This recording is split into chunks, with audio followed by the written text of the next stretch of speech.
माझं मिरीवेलापासून बनवलेलं Bush मिरीचं plant success झाला आहे। तर ह्याच्या बाजूला तुम्ही पाहू शकता मिरीचा वेल पोपळीच्या झाडावर चढलेला आहे। तर त्याला छान अशा मिऱ्या लागल्या आहेत। तर हा व्हिडिओ ज्यांना जागा नाही आहे पण बागकाम करायचं आहे त्यांच्यासाठी आहे।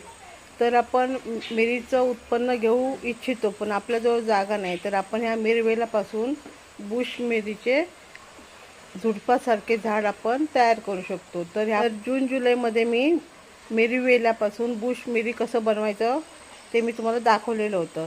तर या ठिकाणी तुम्ही पाहू शकता जे मी बुश मिरीसाठी मिरीवेलचा जे फांदी तोडलेली होती तर त्याचं काय झालंय ते तुम्ही पाहू शकता।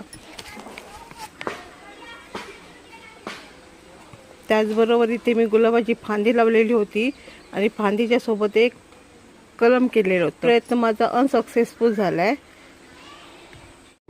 माझं मिरीवेलापासून बनवलेलं बुश मिरीचं प्लांट सक्सेस झालाय। तर ओळी पालवी पण फुटली आहे आणि मिरी छोटंसं मिरीवेल पण लागलेलं आहे। आणि हे ज्यावेळी मी मिरीवेलापासून बुश मिरी करत होते त्या मिरीवेलेला छोटे असे मिरी लागलेलं होतं। तर या ठिकाणी तुम्ही पाहू शकता या ठिकाणी हे बुश मिरीचं प्लांट जगलेलं आहे आणि हे आता जमिनीमध्ये लावायला तयार आहे।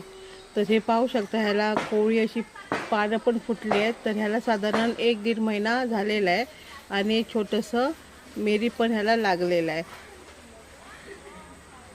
तर तुम्ही पण अशा प्रकारे मिरीवेलापासून बुश मिरीचं झुडपासारखं प्लांट तयार करू शकता आणि तुम्ही सुद्धा भरपूर अशी मिरीचं उत्पन्न घेऊ शकता। तर छान असं बुश मिरीचं प्लांट माझं तयार झालं आहे।